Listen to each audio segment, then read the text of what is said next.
À la sortie de l'école, tous les élèves se précipitent vers le grand portail qui les sépare d'un monde souvent synonyme d'amusement et de liberté.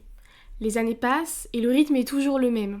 On attend que la sonnerie de la fin de la journée retentisse. Mais un jour, il faut faire des choix pour son avenir avec son lot de casseroles qui se sont accumulées parfois durant les années précédentes. De nombreuses possibilités s'offrent alors. Des chemins tout tracés, aux routes sinueuses et aux parcours mouvementés. À la sortie de l'école, on ne sait jamais ce qui va arriver. Bienvenue dans mon podcast À la sortie de l'école, le podcast qui met en lumière tous les parcours scolaires et comment ces derniers mènent à la vie professionnelle. Je vous invite à entrer dans ma conversation avec l'invité du jour en gardant toujours la plus grande bienveillance. Bonne écoute! Aujourd'hui, nous accueillons Elina au micro de À la sortie de l'école. Après de longues réflexions autour de ses choix d'avenir, elle se dirige vers une première année de médecine qui va venir bouleverser le cours de son existence. Elina, elle va vous expliquer non sans émotion son parcours extraordinaire, gorgé de courage et de travail sur elle-même. Son parcours nous montre à quel point la détermination est centrale pour avancer dans la vie, et surtout lorsqu'il s'agit d'études supérieures. Je vous souhaite une très belle écoute, en gardant le plus de bienveillance possible envers cette jeune femme très courageuse. Petit aparté, je tenais à m'excuser pour le petit bruit de fond qui a pris place durant tout l'enregistrement du podcast. J'espère que vous prendrez malgré tout plaisir à entrer dans cette discussion avec Elina. Très belle écoute. Bonjour Elina, merci beaucoup d'être ici pour mon podcast À la sortie de l'école. Très bien. J'espère que tu vas bien. Très bien. Alors, on peut commencer si ça te va. Parfait. Est-ce que tu pourrais d'abord commencer par te présenter, s'il te plaît, de la manière que tu veux? Oui, je m'appelle Elina, j'ai 22 ans, je suis étudiante en médecine et voilà, et je vais vous raconter un petit peu par toutes les étapes auxquelles j'ai pu passer sur ces dernières années dans mon orientation et pourquoi je suis là maintenant. Super, merci beaucoup. Alors, on va commencer par le début. Un peu une présentation de ton cadre de vie à la naissance, où est-ce que tu es née, tes frères et sœurs, tout ça. Alors je suis née donc, dans un petit village à côté de Clermont-Ferrand, donc dans le Puy-de-Dôme, pas du tout angevine de base. J'ai 2 petits frères qui sont nés avec 2 ans après moi et 5 ans après moi. Et on est arrivé à Angers quand j'avais 10-12 ans. Ok. Et angevine de cœur maintenant. Angevine de cœur maintenant. Voilà Okay. un petit peu. Ok, ça marche. Est-ce que tu as des souvenirs de ton entrée à l'école en maternelle, qu'on reprenne du tout début? Des souvenirs, évidemment des récits qu'on a pu me raconter, tu sais, le fameux jour de la rentrée, Ok. les parents, ma petite fille à part, et puis il paraît que j'étais plutôt contente moi. D'accord, ok, super. J'étais plutôt très très contente d'aller à l'école, j'ai commencé l'école tôt, j'ai été scolarisée ce qu'on appelle la toute petite section, donc à 2 ans et demi. Surtout dans un premier temps pour se sociabiliser. Ouais. Là-dessus, pas de souci.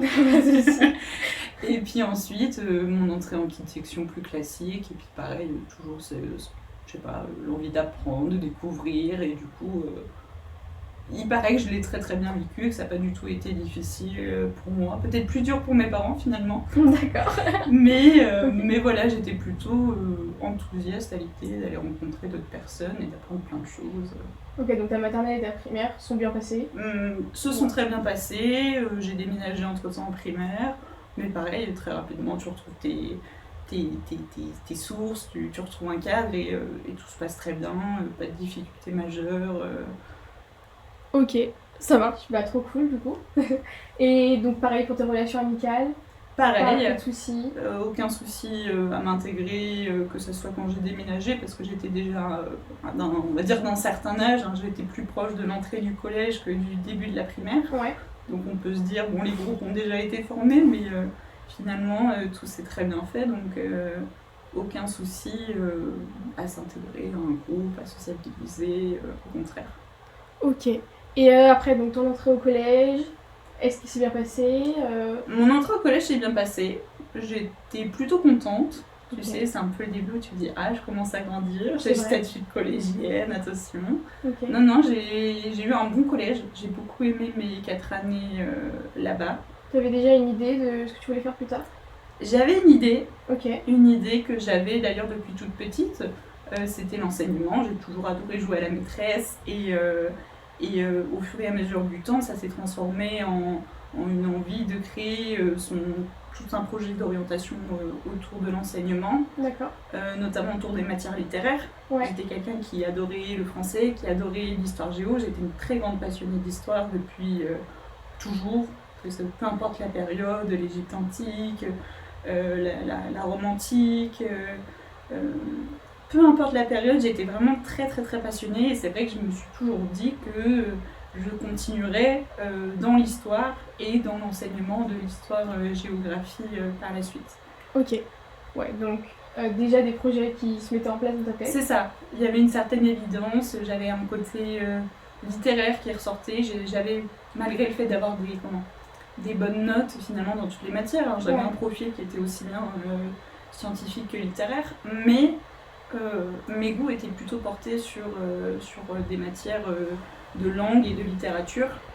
Et c'est vrai que c'était pour moi une certaine évidence qui s'est très rapidement un peu bousculée, arrivée en troisième, où j'ai commencé à me dire mais finalement ce côté scientifique, est-ce qu'il me plaît pas aussi ? J'ai commencé, notamment dans l'enseignement de la SVT, à avoir des choses très intéressantes sur le corps humain, sur son fonctionnement, et c'est là où la médecine est apparue pour la première fois, où je me suis dit pourquoi pas faire médecine. Mais c'était vraiment un dilemme. C'est-à-dire qu'il y avait vraiment ces deux idées qui se confrontaient et je ne savais pas exactement vers quoi me diriger. Ou voilà, c'était assez brouillon. Ok. Et est-ce que l'entrée au lycée t'a aidé un peu à clarifier tout ça ? C'était compliqué, pareil au lycée, parce que d'un côté j'avais très envie de m'orienter sur une filière littéraire. Il y avait des projets qui me plaisaient beaucoup, qui étaient mis en place au sein de mon lycée. Mais d'un autre côté, je savais que si je voulais intégrer médecine, je ne pouvais pas faire autre chose qu'une filière scientifique, parce qu'on ne va pas se mentir, hein, la filière scientifique, ça ouvre énormément de portes, même des portes littéraires. Et à partir du moment où j'aurais choisi de faire une filière littéraire, je me serais automatiquement fermé beaucoup de portes. Et c'est vrai que moi, dans mon parcours, je me suis rapidement dit que c'était pas la bonne solution et qu'il fallait, presque un peu malgré moi, aller en S pour continuer, c'est-à-dire pas forcément écouter les matières que j'aimais, mais voir réellement qu'est-ce que ça va donner plus tard dans l'avenir, qu'est-ce que je veux faire plus tard dans l'avenir pour pouvoir tout simplement avancer dans mon projet. Donc c'est là où du coup j'ai choisi de rentrer en scientifique. Je me suis dit, je laisse la majorité des portes ouvertes et j'affine mon choix par la réflexion, par une tentative de visionner comment je me verrais exercer. Ça a été très très important pour moi d'essayer de me dire ok, je suis diplômée, comment je fonctionne, comment je veux fonctionner, est-ce que je vais être autonome, est-ce que je vais être dépendante d'une institution. Et ça m'a clairement permis d'avancer dans ma réflexion. Ok, trop bien. Donc le lycée, ça se passe comme ça, tu commences à... En sachant que, je précise, tu as passé l'ancien bac. Évidemment. Bac S, donc on est hors réforme du bac, c'est l'année juste avant la réforme du bac. Juste avant, c'est ça exactement. C'est ça, donc je précise pour... si on nous écoute quand même, parce que... Ce qui correspondrait à un maths, SVT, physique, actuellement. Ouais, c'est vrai. Et donc, après arrive Parcoursup.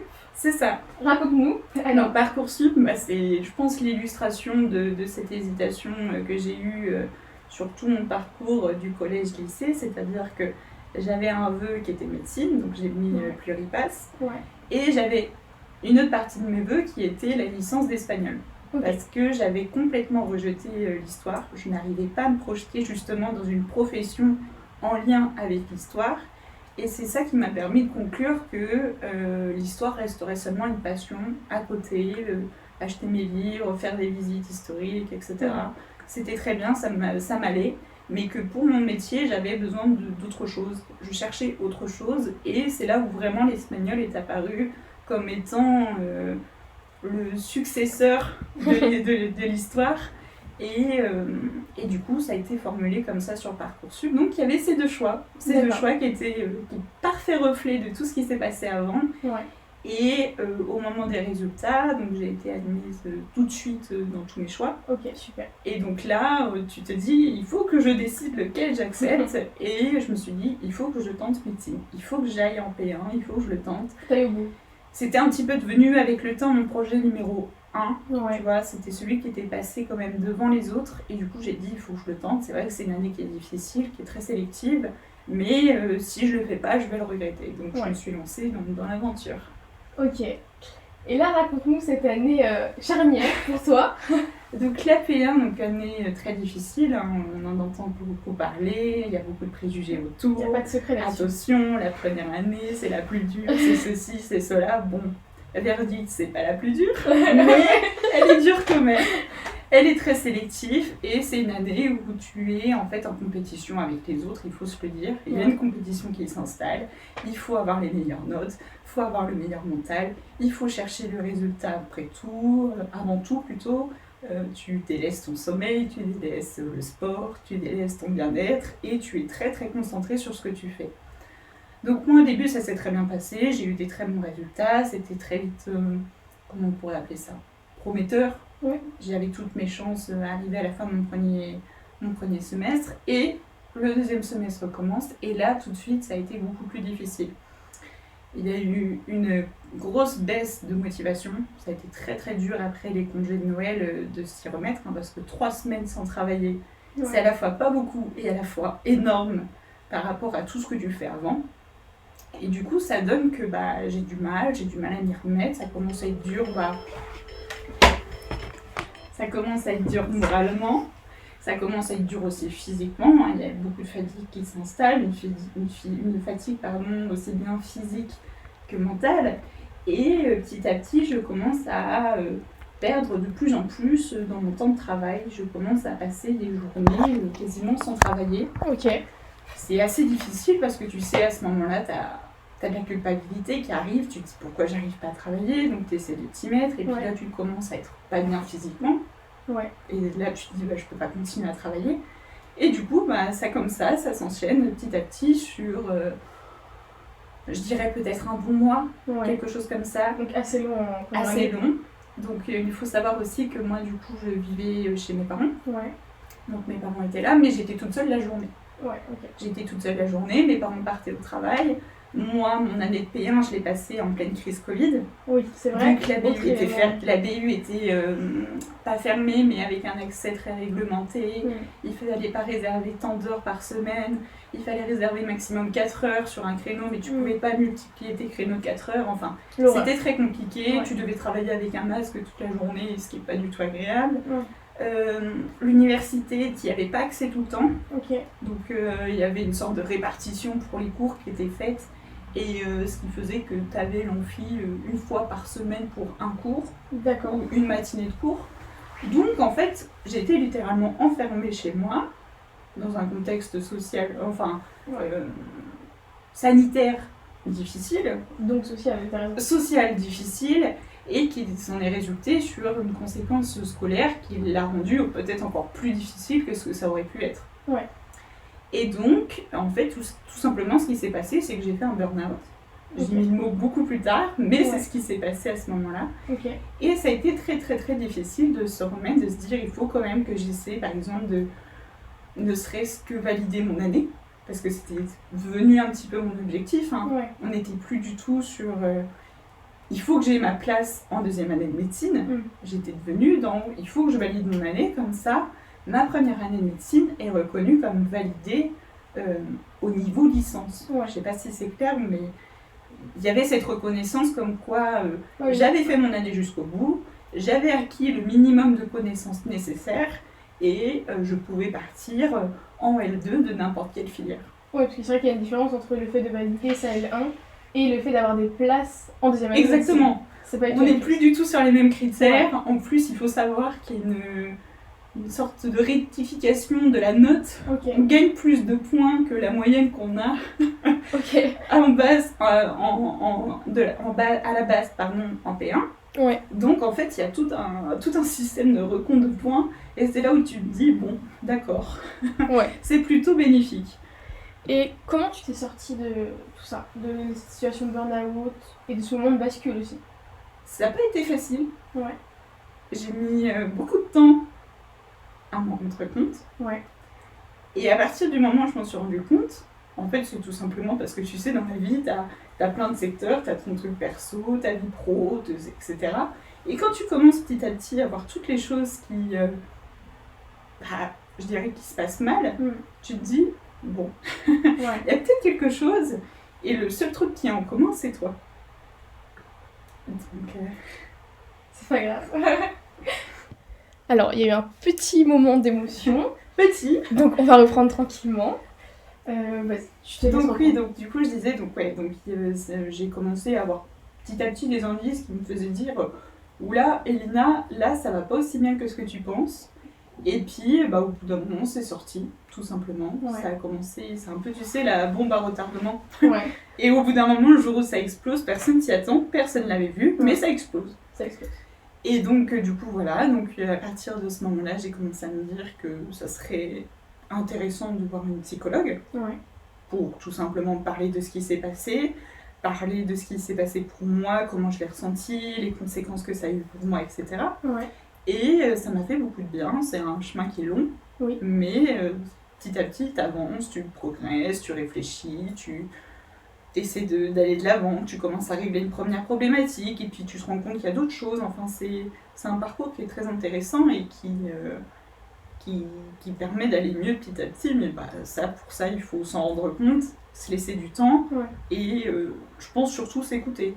Oui. Si on ne s'écoute pas, c'est l'effet bombe, à retardement la fameuse. Tout Et à partir du moment où tu t'écoutes, c'est quand même déjà beaucoup plus gérable.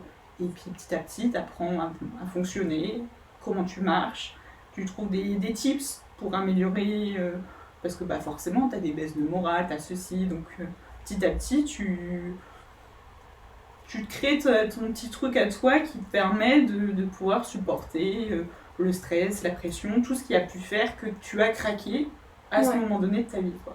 Ok. Et est-ce que tu as été bien entourée? Est-ce que tu t'es sentie soutenue pendant cette période? Au début, non. Ouais. Mes parents, ça a été compliqué, il faut le dire. Avec le temps, pareil. Le temps, ça s'est arrangé. Je pense qu'il y avait une certaine part de déni, je pense, de leur part. Ouais. Pas facile d'accepter. Et puis,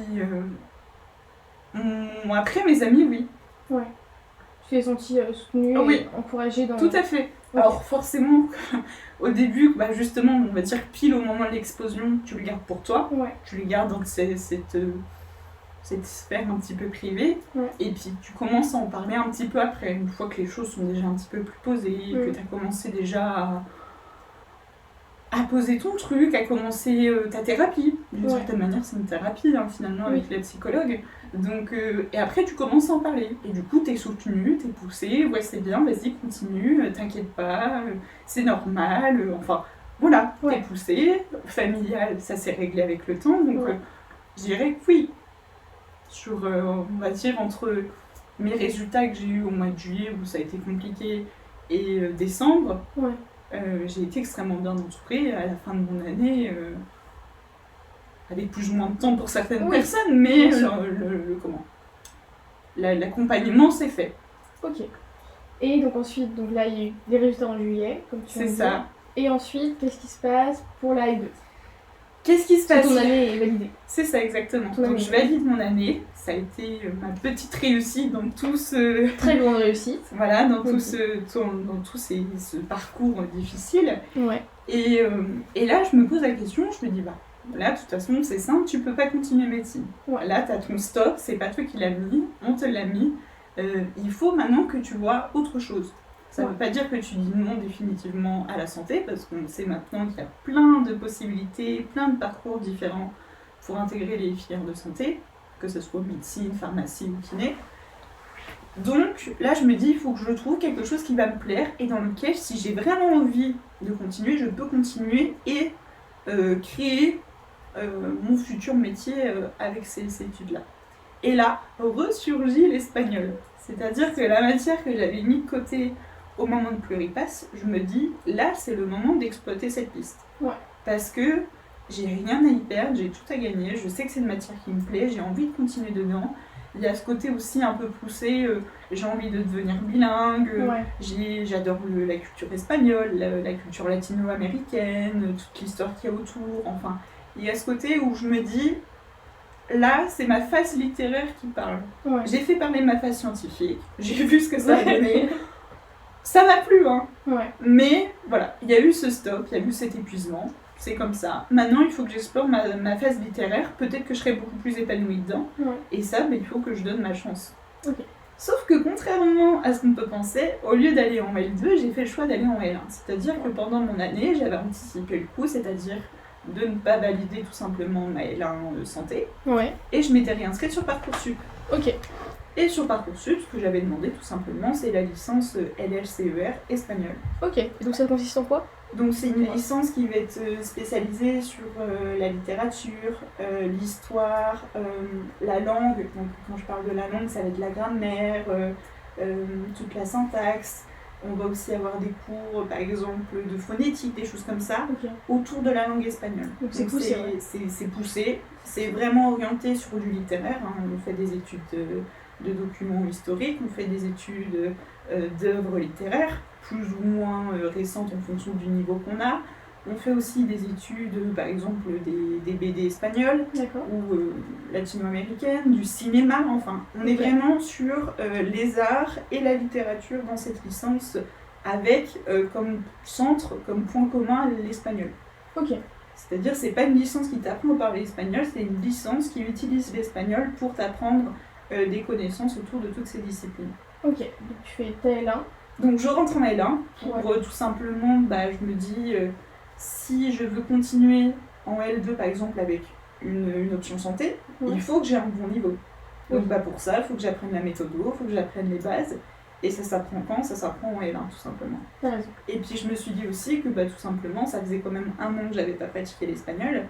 Donc il fallait d'une certaine manière que je me remette à niveau. Que je savais que ça serait pas évident, qu'il y a plein de choses que j'ai pas faites, lire un livre entier en espagnol, être capable de regarder un film sans sous-titres ou avec sous-titres mais en espagnol, enfin j'étais encore assez limitée, j'avais vraiment ce niveau lycée finalement qui était plutôt bon mais qui pour moi n'était pas suffisant, et puis surtout j'avais besoin de me redonner confiance parce que j'ai vécu une année où tu te sens nul hein, au final, parce que t'as échoué, hein, tu le vis comme un échec. Donc t'as besoin de te redonner confiance en te disant je vais pouvoir réussir ce que je suis en train d'entreprendre. Et du coup cette L1, ça a été vraiment cet objectif-là, c'est garantir ses chances de réussite, reprendre sa confiance en soi, prendre du temps pour soi, c'était aussi le but, de pouvoir suivre tout autour cette fameuse thérapie que j'ai menée tout au bout de cette année. Enfin, il fallait m'accorder du temps pour moi et pour mes études, mais que tout se passe bien et qu'il y ait plus le même environnement que quand j'étais en P1. Quoi. Ok. Et ensuite, donc t'as fait ta L1. J'ai fait ma L1. Que t'as brillamment eu. Que j'ai eu, que j'ai adoré surtout. Et c'est là où c'était vraiment devenu compliqué parce que je me suis dit, Elina, tu aimes ce que tu es en train de faire, mais d'un côté dans ta tête, tu penses à la santé. Mais à ce moment-là, je n'étais plus du tout intéressée par médecine. J'ai dit médecine, c'est mort. Si c'est pour revivre maintes fois ce que j'ai vécu déjà en une seule année, j'ai dit ça vaut pas la peine. J'étais assez catégorique, assez stricte. Pour moi, la médecine, c'était vraiment du passé. Et par contre, je m'étais intéressée à une autre filière de santé, c'est la kinésithérapie. Ok. Et donc, que se passe-t-il après? Genre, tu rentres en L2, LLCER, c'est ça? LLCER, oui. Avec l'option santé. Avec l'option santé. Ok. À ce moment-là, j'étais sûre de rien. J'avais pas fait de choix, j'étais toujours dans l'hésitation. J'avais fait un stage en cabinet de kinésithérapeute pendant l'été. Pour simplement voir si ça correspondait réellement à ce que j'attendais. Parce que bon, même si j'avais mon expérience perso, fallait compléter avec tout ce que j'ai pu voir justement en cabinet. Et ça m'a plu. Mais j'étais pas non plus au point de me dire c'est catégorique, ça sera ça. Parce que d'un côté ou de l'autre, j'avais des projets, c'était intéressant, il y avait beaucoup d'opportunités. Du coup, c'était très très difficile de s'orienter, mais j'ai dit, je prends quand même cette option-là, parce que j'ai tout à gagner et rien à perdre en l'apprenant. C'est vrai, t'as raison. Et après, je me laisse le temps de faire mon choix au fil du temps, avec l'année, même si, tu vois, d'une certaine manière, il fallait que ça soit assez rapide, parce qu'il y a les projets d'Erasmus en espagnol, les poses des dossiers, bon, il fallait que je sois sûre que si je pose ou pose pas mon dossier, ça soit définitif. Hein. Donc ça, c'est pas toujours évident. Et donc ton année, elle s'est bien passée? Donc mon année s'est très bien passée, Ouais. et arrivé à décembre, je commence à avoir enfin l'idée de ce que j'allais faire. En fait, j'ai tout simplement essayé de me projeter vers l'avenir et de me dire en tant que professionnel, qu'est-ce que tu veux, dans quel cadre tu veux exercer. Est-ce que tu veux être en libéral? Est-ce que tu veux dépendre de quelqu'un? Est-ce que tu veux être libre de tes horaires? Est-ce que tu veux être libre de ceci?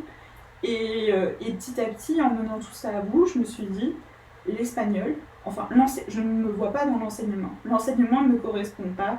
C'est pas dans cet univers-là que je vais m'épanouir. J'adore l'espagnol, mais je crois que ça va faire comme l'histoire, ça va être quelque chose d'à côté, ça sera du plus. J'ai la chance d'avoir acquis un super niveau en espagnol, à entretenir évidemment, mais voilà, ça commence à devenir à côté, et maintenant mon projet, et jusque-là ça n'a pas, on va dire jusqu'à la fin de l'année ça n'avait pas changé, c'était d'être kiné. Là j'étais décidée, c'était certain.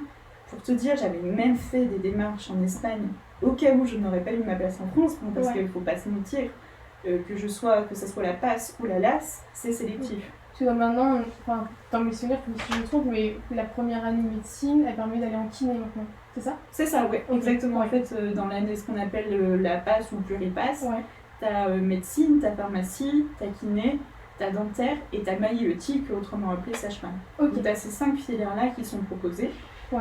Et donc c'est une dépendance du kiné vers la médecine. C'est ça, exactement. Alors pour kiné, il y a aussi d'autres voies, mais l'une des voies principales, ça reste de passer par cette année commune en santé. Alors, et là maintenant on arrive au moment fatidique, super intéressant sur cette passerelle, ce moment un peu de transition que tu vas vivre. Est-ce que tu peux nous expliquer comment c'est passé, comment tu as postulé, les oraux aussi, les écrits, Alors du coup, moi ça a été assez simple, c'est-à-dire que comme j'avais déjà fait une passe avant, c'était juste une démarche administrative à faire avec ma scolarité. Donc je suis allée voir ma scolarité, j'ai dit je vais m'inscrire l'année prochaine en option santé, j'ai fait une passe avant, ils étaient au courant. Ok, pas de souci, ça sera juste quelque chose à mettre en plus. Donc mon premier semestre se déroule très normalement. En fait, l'objectif c'est d'avoir les meilleurs résultats possibles. Parce que dans l'option santé, ce qui est pris en compte, c'est le classement de l'étudiant dans sa promo, sa moyenne, ses notes en projet santé. Donc le projet santé, ça va être un document où tu vas venir répondre à des questions autour de la filière et du métier de ton choix. Et les notes du concours de médecine. C'est-à-dire qu'il y a un concours de médecine qui doit être passé par les LAS. Et cette note rentre en compte dans l'option LAS. D'accord. Et moi, la particularité que j'avais, c'était que j'avais fait ma P1 que j'ai validée. Donc ils considéraient que mon contenu scientifique était suffisant pour pouvoir accéder en P2. Super. Donc moi, la partie des examens de médecine, je ne les ai pas eus. Parce que je suis passée en passe juste avant. Donc ça, c'était très bénéfique. C'est clair. Donc voilà, premier semestre, focus sur ce que j'étais en train de faire, donc l'espagnol, l'objectif d'avoir les meilleures notes, etc. Janvier, février, j'ai mon bulletin de notes, j'ai un bon classement, j'ai une bonne moyenne. Tout s'aligne. Tout se passe bien. On ne sait pas trop ce que ça donne, parce qu'il faut bien s'imaginer que ça dépend aussi beaucoup des autres étudiants. Pas de notre promo, mais de tout l'université, tous ceux qui participent à l'option santé. D'accord. Et du coup, on se dit, ok, c'est bien, mais qu'est-ce que ça va donner? Est-ce que ça sera suffisant? Est-ce que ça sera pas suffisant? Est-ce que je pourrais être admis aux oraux? Parce que c'est un petit peu ces oraux qui peuvent te redonner beaucoup de chance pour pouvoir passer après dans les filières que tu souhaites. Donc c'est flou. Je sais pas du tout ce que ça donne, mais je dis, il faut que j'y aille. C'est ma dernière chance, il faut que j'y aille. Et j'ai appris à ce moment-là que j'étais prise en Espagne. Donc j'ai mon plan de secours. Maintenant, il faut que je sois concentrée sur ce qui va se passer par la suite. Et donc voilà, donc je dépose mon fameux projet santé. Et on doit faire une hiérarchie des vœux. D'accord. Donc c'est-à-dire entre les 5 filières de santé, faire son top 5, ou en fonction... on n'était pas obligé de tout mettre, mais voilà, faire son top de choix, le premier choix qu'on voulait absolument, le deuxième, troisième, quatrième, cinquième. Moi, dentaire, ça m'intéressait pas. D'accord. Pharmacie, je l'ai en horreur. D'accord, Il faut le dire. C'est clair. C'est clair, c'était pas pour moi. Magnétique, c'est un peu comme la pharma, c'était non, D'accord. d'office. Et donc voilà, donc automatiquement je mets kiné En premier. en tout premier, voilà, D'accord. c'était une évidence. Et puis là, il faut s'imaginer que j'étais dans ma chambre, toute seule, 22h30, j'avais concerté personne, et puis là je vois médecine. Je dis, allez, je le mets en deuxième, on verra bien, c'est de la curiosité.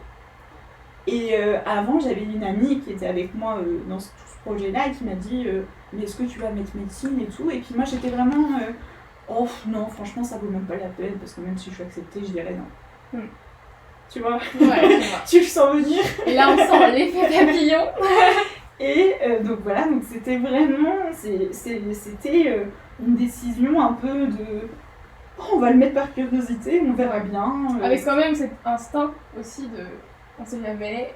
Et je sais pas du tout. peut-être moi, que dans le j'étais. fond... Peut-être, inconsciemment. Inconsciemment, Peut-être. Mais consciemment, je. Consciemment. Non, Voilà, pas non, du tout. consciemment. Pas du tout. Et donc, du coup, voilà, donc mon année continue, se suit, et puis là, on a nos résultats pour savoir si on est soit admis directement, soit admissible aux oraux, ou alors complètement refusé. D'accord. Et là, j'apprends que je suis admise aux oraux pour kiné et médecine. Génial. Donc là, je réalise pas. Okay. J'ai pas été spécialement contente, il faut le dire. Ouais. J'étais un peu choquée. Je savais pas trop comment réagir. Ça m'a pris un peu de cours. Ouais. Comme j'y croyais pas trop, j'étais d'autant plus surprise par la réponse. Et puis je me suis dit, oh là là, où je me suis mise. Parce que les oraux, c'était un peu ma hantise. Ouais. Je savais pas du tout, enfin, j'avais déjà vu un petit peu les énoncés, ce qu'il fallait faire, etc. Mais ça m'inspirait pas du tout. Ouais. Donc c'est vrai que j'ai eu du mal à me dire, c'est génial, je vais passer aux oraux, je vais tout donner, c'est parti. Ouais.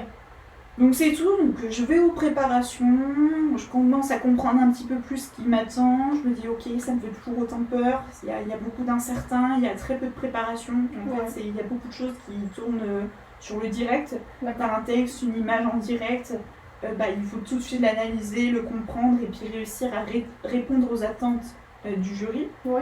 Et d'où cette part vraiment d'incertain finalement, parce que la préparation tu peux pas vraiment la faire, et c'est ça je pense qui m'a fait le plus peur dans cette épreuve, c'est-à-dire que on avait 4 petits oraux, le premier c'était totalement de la préparation maison, donc ça tu te dis ok vas-y je fonce, nickel, tu vois, ça c'est des points garantis, et les 3 autres c'est vraiment sur l'instant T, ce qui te vient à l'esprit, ce que tu vas trouver, les références que tu vas avoir, les idées que tu vas avoir. Et ça, tu as déjà un peu plus peur, parce que tu te dis, ça dépend déjà vraiment du sujet sur lequel tu vas tomber, sur ta capacité à t'adapter. Et là, tu te dis, bon, il faut que j'y aille, de toute façon, ça peut pas être pire. Ouais. Donc les modalités des oraux, elles sont un peu surprenantes. Elles sont particulières. Ouais, c'est vrai qu'il voilà, y a vraiment ce truc, je peux pas vraiment me préparer à ce qui m'attend. Ok. J'arrive, je fais ma demi-journée d'oraux. Je me dis, bon... allez, c'est parti, on se motive, on donne tout, c'était vraiment l'objectif. Ouais. Et quand je suis sortie le midi, j'ai dit bon, je sais pas si c'était ce qu'ils voulaient, mais je ne vois pas comment j'aurais pu faire autrement. Et là, j'étais contente. Je me suis dit, j'ai eu peur de cette épreuve, pour moi, je l'ai réussi. Et après, on verra. Ouais. Mais honnêtement, je ne savais pas du tout comment j'aurais pu faire mieux. Donc je rentre et là s'ensuit une phase d'attente un peu longue. C'était seulement 2 semaines, mais ça peut faire beaucoup quand t'attends. Tu te dis bon, faut que je commence à me préparer pour l'année prochaine, hein, parce que s'il faut que je parte à l'autre bout de l'Europe, autant s'y préparer jusqu'au bout, quoi. Hein, trouver un logement, trouver un vol, hein, par exemple, ou ce genre de choses. Et puis là je me dis bon, allez, on attend. Et un jour, je me dis, tiens, je vais regarder les résultats. Je regarde, toujours rien. Je me dis, bon, bah super. Et là, j'ai une amie, une minute après, qui m'appelle et qui me dit, oh, Elina, il y a les résultats. Je dis, comment ça? Attends, j'ai regardé, il n'y a même pas une minute. Là, franchement, c'est vraiment pas cool. Elle me dit, non, mais si, je t'assure, il y a les résultats et tout. Et puis là, du coup, elle m'annonce qu'elle est prise dans la filière qu'elle voulait. Du coup, je dis, c'est super. Puis là, moi, je commence à trembler. Je suis en panique. Je me dis, oh là là. Mon truc qui tremble, j'essaie tant bien de mal de me connecter. Et là, j'arrive à me connecter, j'ouvre vite le dossier parce que, merci les plateformes administratives, il y a 5000 trucs où il faut cocher et tout. Et après, je regarde, et là, je vois, donc je regarde kiné, c'est marqué admise autre filière. Je regarde médecine, je vois admise. Je dis, attends, faut que je revoie là, parce qu'il y a un truc qui est pas clair. Donc je revois, kiné, pas admis, enfin admis autre filière, médecine, admise. Et là, Ce qui est incroyable, enfin, c'est... je m'y attendais pas du tout. Ouais, voilà. Alors là, c'était vague d'émotions. Je me suis mise à pleurer, mais à pleurer. Je crois que j'ai jamais pleuré comme ça pour les résultats. Je me dis, mais comment c'est possible? J'ai ma pote qui m'appelle qui était en larmes. Elle me voit en larmes. Elle me dit, t'es prise où? Je dis, en médecine. Oh, comment ça? Waouh. Bon, premier choc, tac. Ensuite, donc ma mère était pas là, mais je l'appelle par téléphone. Elle me voit un peu, elle me dit, qu'est-ce qu'il y a? J'ai mes résultats. Mais qu'est-ce qu'il y a? Je suis prise en médecine. Oh. Deuxième personne qui pleure. Bon, on est déjà deux. Elle m'a dit, tu l'as annoncé à ton père, qui lui était par contre à la maison. Je dis, non, pas encore. Je descends. Papa, j'ai mes résultats, tu sais, la petite voix tremblante. Ah, alors, je suis prise en médecine. Troisième personne qui pleure. Bon, allez, super. Merveilleux. Et là, je me dis, mais qu'est-ce que je vais faire? Parce que mon choix numéro 1, il faut le rappeler, c'était pas médecine, hein. C'était kiné. Et là, j'ai dit, je suis prise en Espagne en kiné, Ouais. et je suis prise en médecine en kiné. En France. Et là, Comment je fais? à nouveau, un choix. Un choix, et là, je me dis, là, je décide vraiment de mon avenir. C'est-à-dire que j'ai les deux possibilités, et là, c'est moi qui vais décider et qui vais dire adios à l'autre, Ouais. et bonjour à l'autre. Et là, j'avoue, je me dis, c'est pas évident. Juste après, j'avais ma séance de psy. Parfait. J'ai trouvé la Allez, thématique de la séance. Je suis prise en médecine. Qu'est-ce que je fais de ma vie? Donc déjà, la psy, évidemment, premier choc. Mais vous aviez mis médecine. Et pour pas elle. Elle pleure pas. 3, on est déjà bien. 3, 4 même, parce qu'il y a eu la nuit. Mais... Top 4, c'est bon. Et voilà, donc déjà, ah oui, vous aviez mis médecine, mais vous ne m'aviez pas dit. Ah bah, je pensais pas être prise. Donc, c'est pas le premier sujet que j'avais évoqué. Et puis là, on commence à en parler, tout ça. Et à la fin de la séance, elle me dit, moi, j'ai l'impression qu'il y a déjà un truc qui ressort. Et je dis, oui, médecine. Donc, oui, je pense qu'on peut le dire. Hein. Après, ça veut pas dire que ce sera votre choix définitif. Hein. Ouais. Mais en tout cas, moi, ce que j'entends, c'est que ça ressort. Je rentre chez moi et s'ensuit parce qu'en fait, il faut savoir que entre la première et la deuxième année, il y a un stage de soins infirmiers. D'accord. Et les inscriptions étaient le lundi d'après. Donc, on était le mardi. Ok. Et c'était le lundi d'après, sachant que le vendredi était férié. Ok. Donc en fait, dans ma tête, c'était j'ai jusqu'à jeudi soir pour me décider. Ouais. Parce que s'il faut que j'envoie un mail à la scolarité en disant je refuse ma place en médecine, donnez-la à quelqu'un d'autre, ou voilà, faut que ça soit fait vite. T'es gentil, franchement, tu penses aux autres. Et là j'ai dit, et de toute façon, même pour moi, j'ai 3 jours pour me décider, il faut que je me décide. Donc là, ces 3 jours, ça avait été dur. Parce que tu sais, tu fais les fameuses listes, points plus, points négatifs. Et à chaque fois, ce qui ressortait, c'était qu'il y avait beaucoup plus de négatifs en médecine. Oui. Même s'il y a des très gros positifs. Ouais. Et que c'était... la solution idéale paraissait d'aller en kiné. Mais c'est parce que... Est-ce que tu penses que tu mettais plus de points négatifs par rapport à ce que tu avais vécu? Ou juste parce que, rationnellement... Enfin, voilà. J'ai essayé de me détacher quand même de ma P1. C'est-à-dire que, tu vois, par exemple... j'avais essayé de reprendre un peu la même idée que ce que j'ai fait jusque-là, c'est-à-dire m'intéresser vraiment à la profession. D'accord. Les avantages et les inconvénients de la profession. Ok. Donc tu vois, il y en a certains, ça découle de source. Hein. T'es confronté à la douleur, t'es confronté à la mort, t'es confronté à des problèmes de santé qui peuvent être lourds, où il faut que tu fasses des annonces lourdes. Voilà, ce négatif-là, il ressort très très vite. Oui. Et là, tu te dis, est-ce que moi, je suis prête actuellement à apprendre à encaisser ce rôle et avoir ce rôle finalement si important dans la santé de mes futurs patients, etc. Et puis, voilà, malgré tous ces points négatifs, j'arrivais pas à mettre médecine de côté. Mais j'y arrivais pas. Je préférais, c'était limite si je préférais pas... je cherchais toujours plus pour mettre en avant médecine, etc. Et puis à un moment, je me suis dit, bon, je crois que c'est médecine. Et il faut savoir que jusque-là, il y avait des séances de pleurs. Maman, je sais pas qu'est-ce que je vais faire. Mais t'inquiète, ça va aller. Et donc, t'as pris la décision. Et j'ai décidé de partir en médecine. Et donc, voilà. Donc là, ça a été la grosse surprise. Même moi, j'avais du mal à réaliser, ça me paraissait pas possible, c'était le truc de... Mais comment c'est possible? Comment j'en suis arrivée à là? Tu vois, c'était... Comment? Donc t'es rentrée en 2e année de médecine. Donc je suis rentrée en 2e année de médecine. En septembre 2023. C'est ça, exactement. Et donc cette année, alors, parce que là nous sommes le 15 avril 2024. Alors cette année, bah écoute, ça a été vraiment une...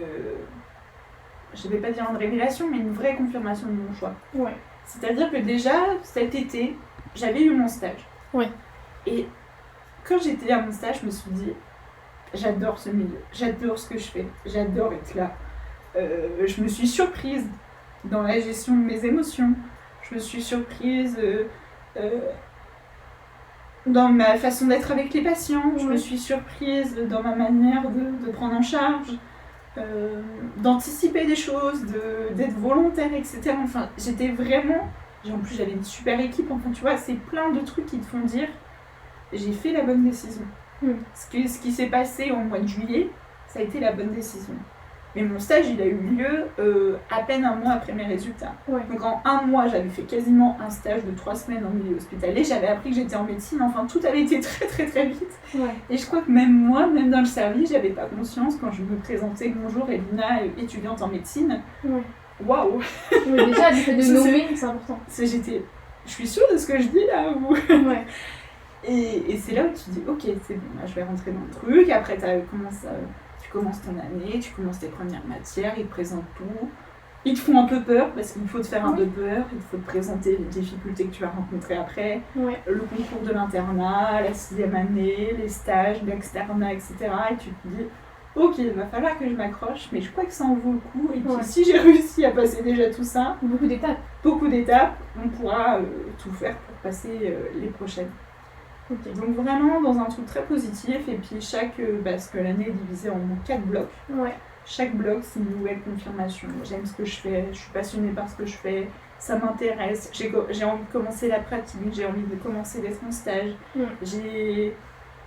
Voilà, il y a vraiment du positif, il y a aussi du négatif, il faut le dire. C'est-à-dire que tu as toujours un peu l'impression d'être dans l'ombre de ma première année en fait.